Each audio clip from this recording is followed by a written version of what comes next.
Welcome to Bards Atlas. Enjoy.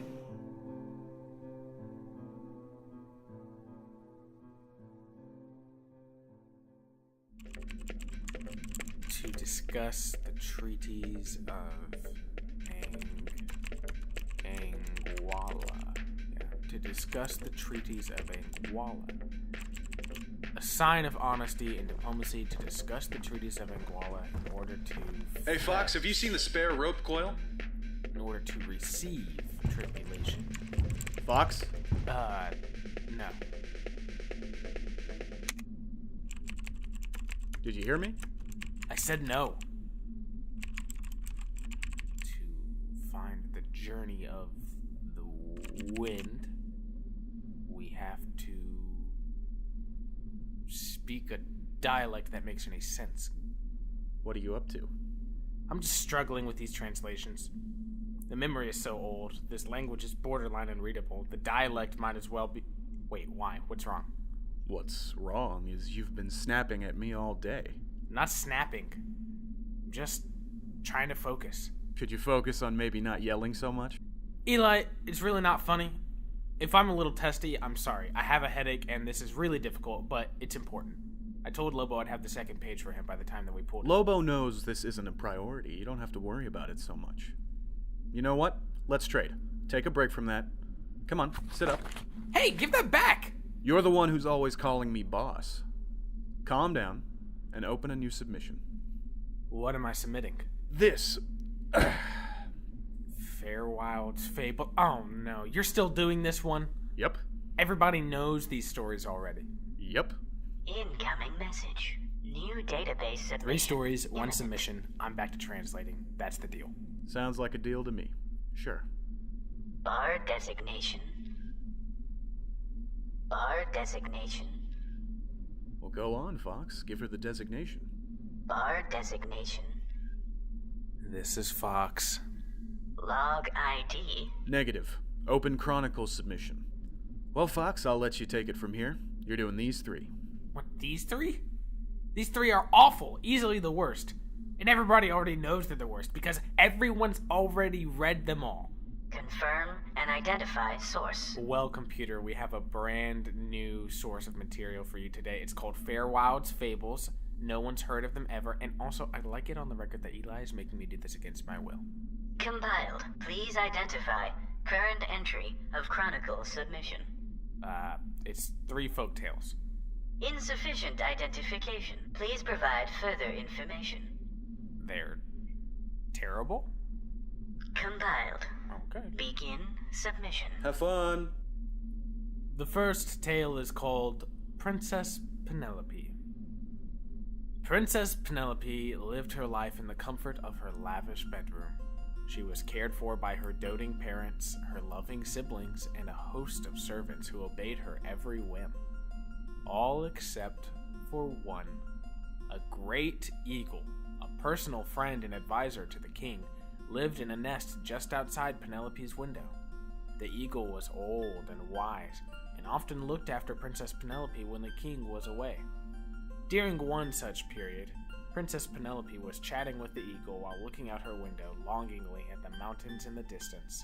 "Mr. Eagle, I wish I could fly away from here like you and go to those mountains," said Princess Penelope. The eagle shook his head. "Those mountains are dangerous, my dear. You would surely get yourself hurt." "Then I wish I could be a fish and swim down the river over there." Again, the eagle shook his head. "You might get eaten by a bear, not to mention the river is quite frozen around this time of year." Princess Penelope pouted. "I never get to do the things I want. I'm never allowed to have any fun. I never get to ride the horses. I never get to jump on the bed. I never even get to rent myself a cool-looking snow sail and go ride it down the largest mountain peak in the entire sector because some old fogey named Eli says it's too dangerous," Fox, said Princess Penelope. The eagle just shook his head and said, "You'll hurt yourself, my dear." Mr. Eagle often said things like this, and it irritated her to no end.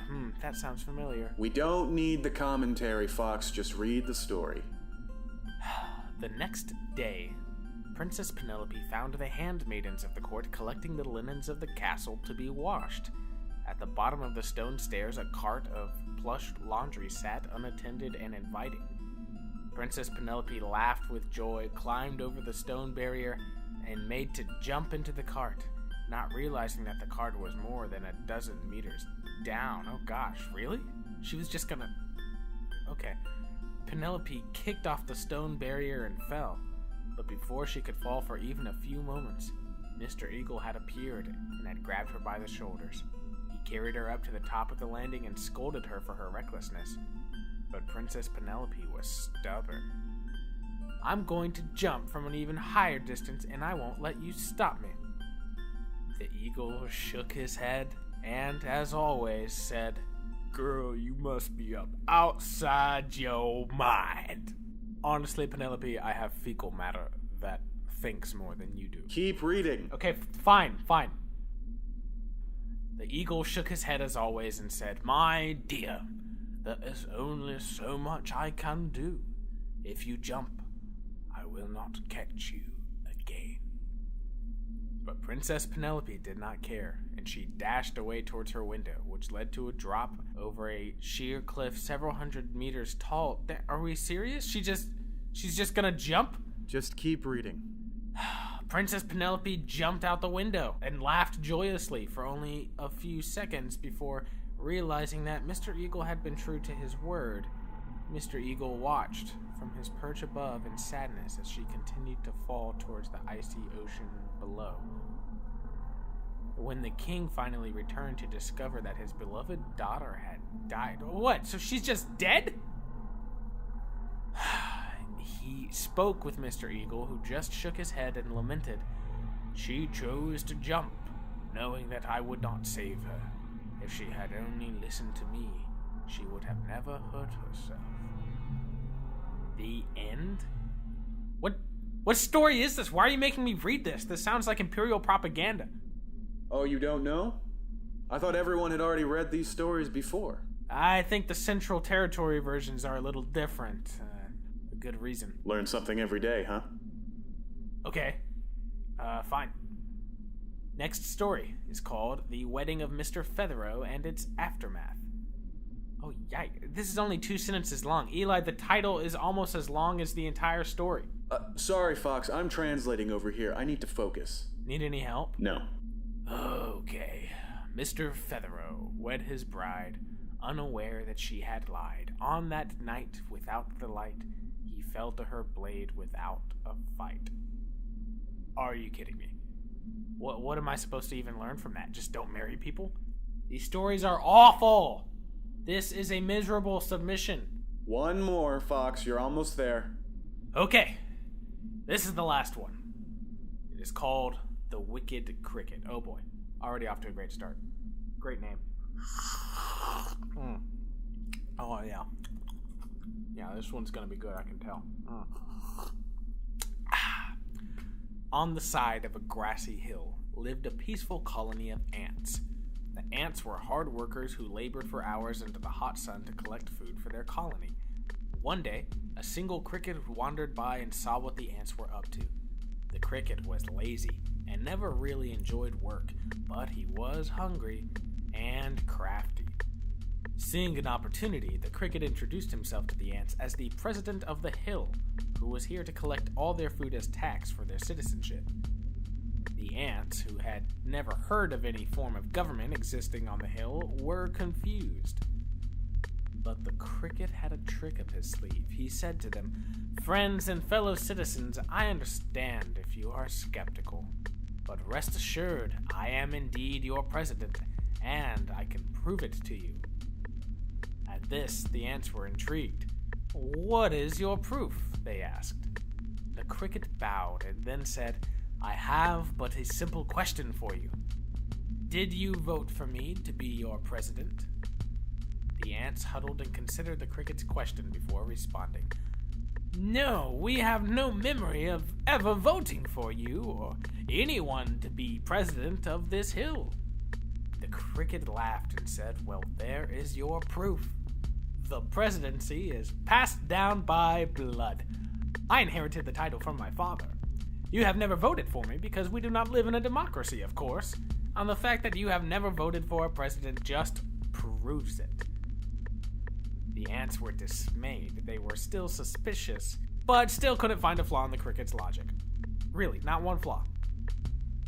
Happily, the cricket gathered all of the ants' food and hopped away around the edge of the hill, never to be seen again. Not the end. It was at this moment, when the cricket's wicked laughter had died away from beyond the side of the hill, that the ants all looked at each other. And then they too began to laugh. One of the ants crawled on top of a rock, a boulder, and bellowed loudly, "It seems that he has fallen for our trap, brothers and sisters." The ants cheered in triumph, for they had known that the cricket would be coming, and they had known that the cricket would try and take their food, so they had poisoned it. The wicked cricket was a well-known thief and swindler in these lands, and many animals and insects in the surrounding region had asked the ants for help, for the colony of ants was no simple food-collecting collective. No, they were a secret society of highly trained and highly skilled operatives and assassins. They were often hired by various creatures in the land to enforce justice in this untamed wilderness, and they had just succeeded with their most recent job. But what they did not know was that the cricket had not stolen food for himself. No, the wicked cricket was actually not wicked at all, but desperate, terribly desperate. He only put on the act of arrogance to cover the terrible truth. His family was being held hostage by a snake who wanted the food for himself. The cricket was to go around stealing food from the other creatures so that his own family would be spared the snake's terrible wrath. Every 8 days, the snake would demand new tribute. And every 8 days, the cricket would trick some poor, helpless creature out of their own food. And for this reason... Fox, Yes? what if it was a spider? Like a big tarantula or something? Yeah, 8 days, 8 legs. Good parallelism. Okay, yeah. And instead of just one, there's 100. 800. Sure. 888. Pushing too far on that 8. Agreed, good feedback. Oh, what if the ants have to war with the tarantulas? Only they go to seek help from the other ant colonies. And the tarantulas have already gotten there. This thing's so much bigger than they even realize. So much bigger. So much bigger. So now it's just one colony of ants against hundreds of spiders. 800. And they have to go into battle to save the rest of the hill. Rest of the planet. Okay, these tarantulas are scary. Yeah. And in order to have even a little bit of a fighting chance, the ants have to turn to some sort of secret weapon that they swore they'd never use. Yikes. Alright, but what's the weapon? Not what, Eli? Who? Okay. Who? Princess damn Penelope. That's great, yeah. Only she's not dead.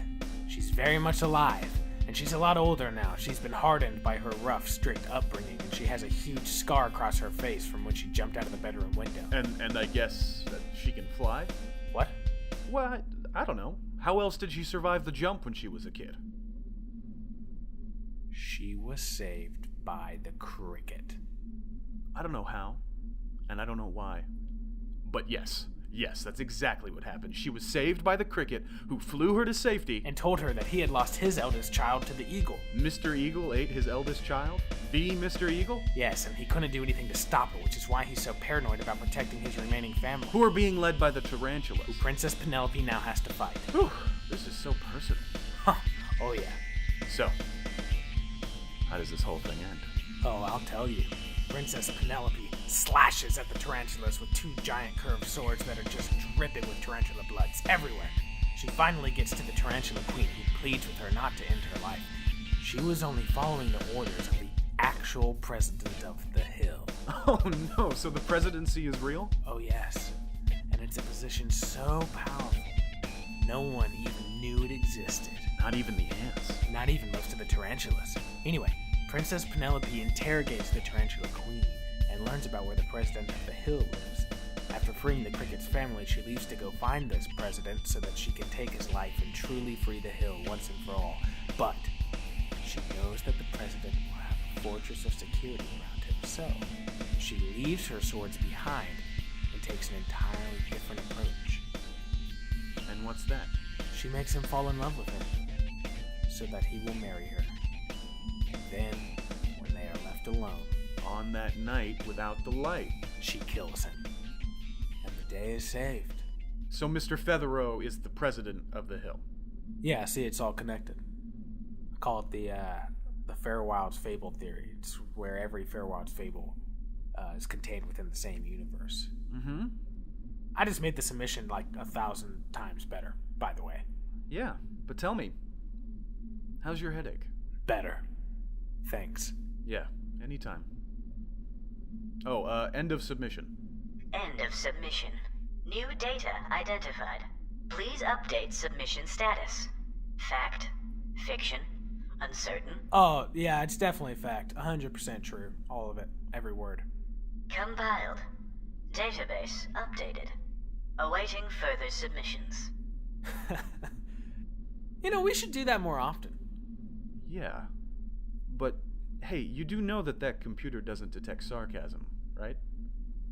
You can't leave that submission as fact. Yeah, no, I will. But Eli, Yeah, Fox?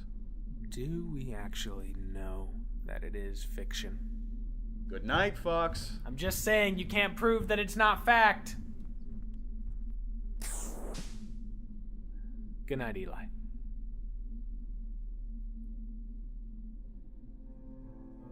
We hope you enjoyed tonight's episode of Bards Atlas. Fox was played by Preston Richard.